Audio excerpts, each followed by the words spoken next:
দেখ সেলিম, আমি এই এলাকার একজন সভাপতি, আমার একটা মান ইজ্জত আছে। আমি তোর 3 দিন সময় দিচ্ছি, 3 দিনের ভিতরে তুই ডাইরেক্ট এই গ্রাম সাইডে চলে যাবি। কোনে যাবি এটা তোর বিষয়। কারণ একটাই, আমার এই এলাকার ভিতরে টোটালি কোনো মাদক সেবনকারী, মাদক ব্যবসায়ী, গাঁজা করে আমার এই এলাকার কোনো জায়গা নাই। তোর হোলারে ডাইরেক্ট মাদক হল্লায় ধরা তোর হন জেলে। তুই ডাইরেক্ট স্টেট ফরওয়ার্ড কথা, 3 দিন সময় ডাইরেক্ট বাড়ি চলে যা আমার গ্রাম থেকে।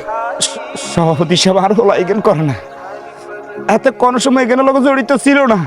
কোন কারণে কি আসল বিষয় কি হয়েছে আজ জানি না। সভাপতি সাহেব আপনি এইরকম সিদ্ধান্ত নিয়েন না। সভাপতি সাহেব আমার সিদ্ধান্ত হয়েছে চূড়ান্ত সিদ্ধান্ত, আমার উপরে বেশি কথা বলিও না। যাও আমার চোখের সামনে তো চলে যাও তুমি। 3 দিন সময়, 3 দিনের থেকে গেলে আউট। রিফন এলাকার খোঁজ খবর কিছু রাখস নে রে? জি ভাইয়া। প্রশাসন বলে একটু হার্ড ভাবে কাজ করে দেখি তো না, করিবারও দরকার আছে। এলাকার ভিতরে একটু অনিয়ম বাড়ি গেছে।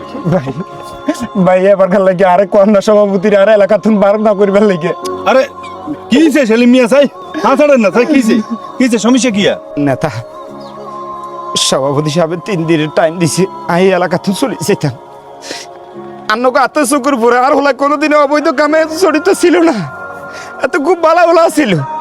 পুলিশে এতারে মাদক ব্যবসায়ী কই আর মাদক সেবনকারী কই আপনার এতারে থানাতে যাই কিন্তু জেলে আড়াই দিছে। আপনি কিছু একটা করেন, কিছু একটা করেন। আপনি আয় না মরে যাবো কই। সভাপতি তো ঠিক কথা কইছে। আর সেলিম মিয়া আপনারা আয় কইর, এটা আমার এলাকা। আমার এলাকাতে কোনো মাদক, কোনো জুয়া, কোনো কিছুই চলবে না। আমার এলাকাতে যে মাদকের ব্যবসা করব সে আমার ছেলে হোক, বাপ হোক, আমার বইন হোক, সরাসরি প্রশাসনের হাতে দিয়ে দিব।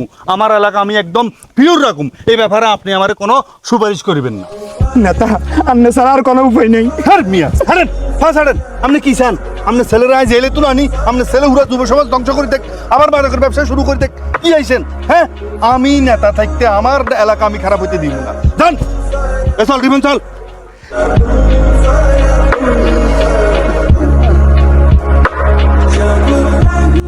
কাকা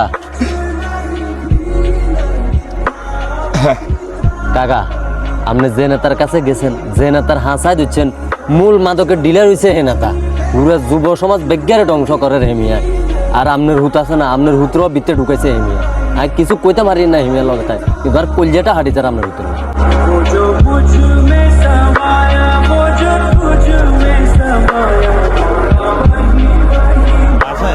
হ্যাঁ সভাপতি সাহেব, ভাবলে কাজ টাজ তো করার মোটামুটি। তো এই রাস্তার কাজ মাছ করতে আঙ্গলে দিও।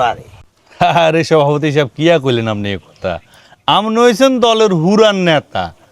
এই কাজ কাম হবে চালু হয়েছে, আইলে মাত্র আপনার দিদি সমস্যা নাই। না সমস্যা নাই, তাহলে উপরে আর পুরো বিশ্বাস আছে এবং বড় সহ আছে, বুঝছো?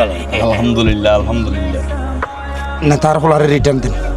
কি আপনার রোলারে কি রিটার্ন দিতে আমার? আর হোলারে জেলখানা তুমি বার করে দেন। আপনার রোলারে কিলে জেলখানা তুমি বার করবো? আপনার রোলা জেলে তুমি বার হলে তো মাদকের ব্যবসা শুরু করে দিব। আই বলছি আর হোলারে কতদিন আপনি জেলখানা তুমি বার করবেন এটা করেন। বুঝলাম না, আপনারা আমার হুমকি দিতে আছেন। হুমকি না মাদার চোদ। এই শালিমা তুই কি আর কালকাল ভাত তুলো রে?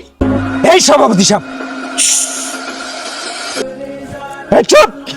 তোর গোমর কথা সব কিছু আমি জানি গেছি। এই তুই কি মনে করছস আর কিছু জানি না?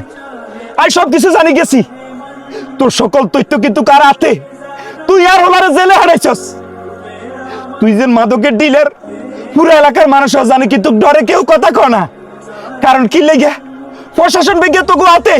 তোরা কিছু নেতারা আছস কি করস? যদি তোকে হিসে যদি কেউ লাগে প্রশাসনের হাতাই বস গরিব ঘরের সন্তান করে ঢুকা ঢুকা খালি জেলে ঢুকে দেস। তোরা এগেন করস কেন? আজ যে কিন্তু তোরা একদিন আর একদিন আয় কিন্তু তোর চাইতেন। তুই যত বড় বড্ডাই নেতাই হস, আয় তোর কিন্তু চাইতেন। আর প্রশাসনও যদি চাইতো তোকে মতন কিছু বেতি নেতারা যদি আমরা ধরে ধরে জেলে ঢুকে দিত, এই দেশে মাদকের ব্যবসা আর কেউ করতে হইতো না। আর আঙ্গ মতন গরিবের সন্তানেরা কেউ জেলে যাইতো না। আজ যে কিন্তু তোরা চাইতেন শালার উপর। রিমা তুই কার কার ভাত উড়ারি? হ্যাঁ ভালো কথা জানি গেছ তোর হোলারে আয় বলছি। আজকে রাইতের ভিতরে তোরেও আমি বরুম। প্রশাসন হইতে সভাপতি হইতে সবাই আঙ্গুল লগে আছে। তুই আর আর কার ভাত উঠে যেত? আজকে রাইতের ভিতরে তোরে আমি জেলখানাত বরুম। তুই এন খেল রাই ছোটা। এই হ্যাঁ এই যে রেদিতে আর তোরা বসতে পারবি, কিন্তু প্রশাসন আরো লই যাইব। যাচা বাসা কিছু করতে পারতো না। কিন্তু কুফর আল্লাহ একজন আছে, এ দুনিয়াত হিসাব না দিলেও তোরা হে দুনিয়াত হিসাব তো লাগবো। আড়া আঙ্গ গরিবের উপরে তোরা এত নির্যাতন করারি, এত অত্যাচার করারি, আল্লাহ তোকে বিচার করবে একদিন নয় একদিন। এই দেশের প্রশাসন যতক্ষণ যত চুপ থাকবো গরিব দুঃখী অসহায় মানুষের কতদিন পর্যন্ত নির্যাতনা এদের উপরে চলতে থাকবো? কারণ আমরা তো গরিব মানুষ, অসহায় মানুষ, আঙ্গুল লোক প্রশাসনের লোক কোনো হাত নাই। আল্লাহ তোর কাছে বিচার দিলাম, আল্লাহ তুই এগো বিচার করিও, আল্লাহ এগো বিচার করিও।